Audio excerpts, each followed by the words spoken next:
Hey everybody, welcome back to my channel.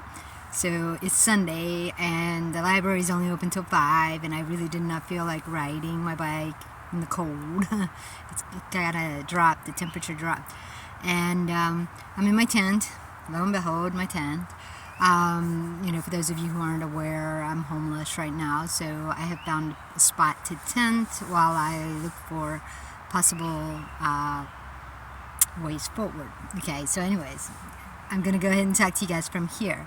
Now, today's message that wants to come through for me to share with you all is about, for one, yesterday we had Uranus enter Gemini, okay? And Uranus going into Gemini is a huge thing because, as you can see in the chart, okay, Gemini is an air sign and Aquarius is an air sign. Uranus governs Aquarius and Gemini is governed by Mercury, okay, and Uranus is actually the higher octave of Mercury, meaning he's almost like the daddy, okay, the teacher or the wisdom. Even though Gemini, Mercury, is going to go through lessons in order to evolve it, he's got to process it with Uranus to make it truth or wisdom. Now, here's the deal, guys, with Uranus. Now, for those of you who are new to astrology, Uranus looks like this. Uranus going into Gemini is going to be bringing up in you a lot of where your Mercury mind is separated from the Mercury body and it has been acting alone with the sun. Because remember, guys, Uranus governs Aquarius, but in opposition to that sun. So when you're trying to create a light on this earth, remember that fire energy is a do energy. It's an action energy, which basically what I like to call it is masculine energy. Your air and fire is masculine energy. But keep this in mind, Gemini, Mercury, when it wants to take Sagittarius, that Jupiter energy, and interact with others, make things happen, if your Mercury is not listening to the body but just using it, okay, and the reason I say not listening is because when you look at this, okay, Gemini Mercury, right, the Gemini Mercury has Taurus, Aries before it. Virgo Mercury has Libra, Scorpio, okay? And the reason I say that is because this is Venus, this is Mars. This is Venus, this is Mars. And in order for you to connect your masculine and feminine energy, you need to listen to both, the sun and the moon. So this is where Uranus is coming in Gemini and is going to be revealing where perhaps your Gemini mind has separated from your true earthy values and has been running an action on a fear of losing relationships, losing power, or losing control. So that split is going to be revealed during this time. Uranus being in Gemini is definitely going to be bringing up a lot of where your thoughts have been running the show and dragging your body with it. Okay, so this can show up in a lot of ways. Let me see, I wanted to bring in Chiron, okay guys. So the other day when I made my video and I wasn't really like focusing on Chiron, and so I was like, oh, I don't know where Chiron is, but it's like, yes I do. Chiron runs between Saturn and Uranus. The reason being is because when we take Uranus, air, masculine, so I always like to show it on the chart. When you take Uranus, which is air, and it holds the sun, light energy. That's what you're going to be manifesting on the earth. Chiron runs between Saturn and Uranus because Saturn is the secondary ruler of Aquarius. However, Saturn is responsible for the moon. So your, Capricorn, Saturn, Cancer axis here, if you're forgetting one aspect and you're only trying to create your goals through manifestation, what you're going to do is you're going to avoid all the feelings in your body. Okay, and this is because of Neptune. Okay, remember, when you're trying to move something forward, if somebody external didn't approve it, you could have believed that you were not right, that they were right instead. And so you gave over the power to that fear, and you changed yourself. Okay, so this is where Chiron comes in and says, I got thrown away. Okay, Chiron was the wounded healer, but it was like the story of Chiron was that his mother, I guess, was fooled and got raped by a centaur. Okay, and he transformed into a man, so she didn't know. However, when she gave birth to Chiron, her husband was like, what the hell did you just birth? That's not even one of us. It's not a human. It's half man, half beast. So she ships it away, right? And Chiron ends up running into Apollo, and Apollo raises him, teaches him, and awakens in him a healing. But the key point here, guys, is that's actually not a good thing. If you follow Chiron out, what that means is that you've taken the sun. You didn't process the feeling of being abandoned, left, rejected, but instead you took the light, went out, okay, and you found someone to help you.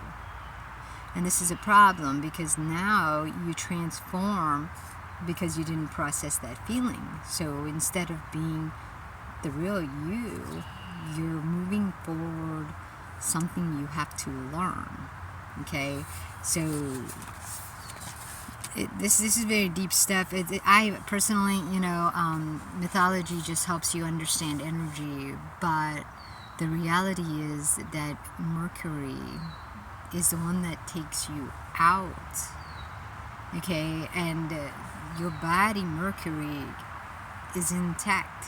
Okay, so your 3D energy on this earth, in order to produce 3D stuff, you're taking the 4D and 5D, which is inside you, and your 3D is sharing it. Okay, so this is where the 3D, 4D, 5D come in. There's more, but at the same time, those are the three we're basically using on this planet to create and to evolve.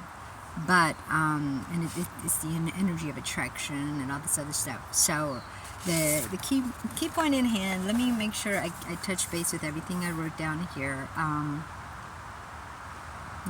For those of you who are not aware of masculine feminine energy, okay, this is very important. Masculine feminine energy can be talked about in multiple different ways, but when it comes to energetics, your air and fire is the masculine do and think.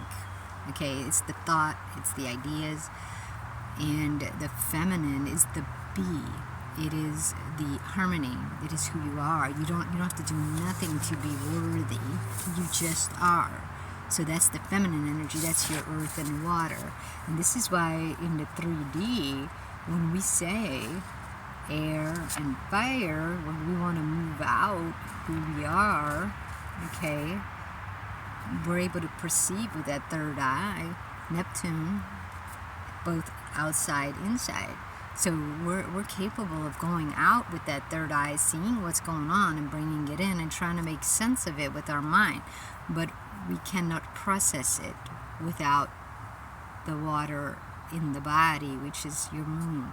So you need Holy Spirit, because when you bring in external ideas, okay, when you bring in those external ideas along this fire axis, in relationship to who you are, you could very well get scared and say, oh my God, I don't fit in. Oh my God, they're going to reject me, and I got to change in order to be loved. Otherwise, they don't want me around. So this is where that Gemini mindset could have rewired you, okay, based on external spirit, interaction.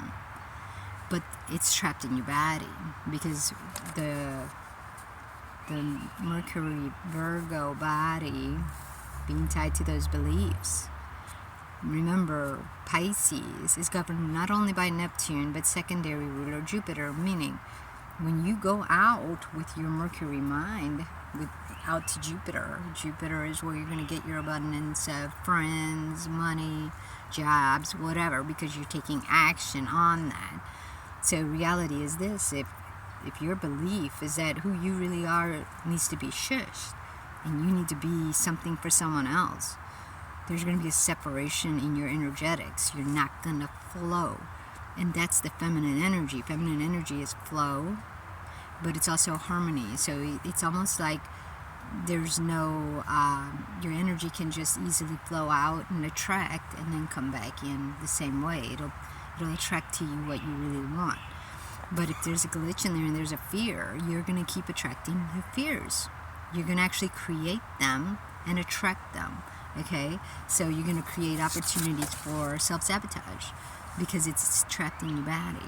But it's very hard to see that without working together with Holy Spirit, because you may see the pattern, you may say, okay, I'm never going to do that again, but there's a subconscious energy trapped in your body. And the only way to touch base with anything subconscious is through Holy Spirit, processing, going through it, taking different steps, recognizing it. But I'm telling you guys, life doesn't show up the way you want.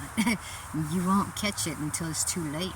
And it's like, well, you're not going to be able to set it up. That's why the movie Groundhog's Day, it was every day the same thing. No matter what his mind was trying to remember and create and get help out there, it was nothing he could do out there. He had to touch base with his heart.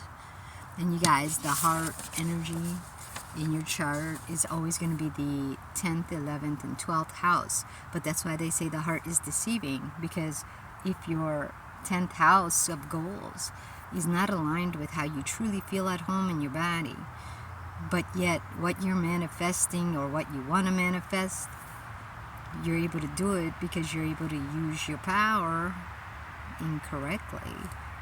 This is the belief system. This is your third eye. Rather than going to Holy Spirit because you don't want to feel those feelings, you're going to go out and you're going to listen to, say, external spirit words that validate what you really want to do, but doesn't align with the true feelings in your body. So this is where sicknesses will be born, because the heart, without true alignment with your feelings, feeling at home in your body, this is where we self-sacrificed, our feminine energy. And a lot of women, when you say, oh, why are women so masculine? They don't even need a man, because they're in their masculine energy. They've shut out that feminine. And now what we're creating is just a duplication of all that's been around, and we're just tweaking it, and it's not really good. That's why when you look at AI, what is AI, guys? It's a reproduction of truth, but it's fake. So it's not a very good world that we're heading into, and this is why Uranus and Gemini is going to destroy all that. Whatever is out of alignment. with true wisdom is definitely going to be brought to the surface, and it is going to turn into chaos. So remember, Uranus is radical freedom, but on the other hand, it's chaos, because if you're not in alignment inside out, outside in is very distraction.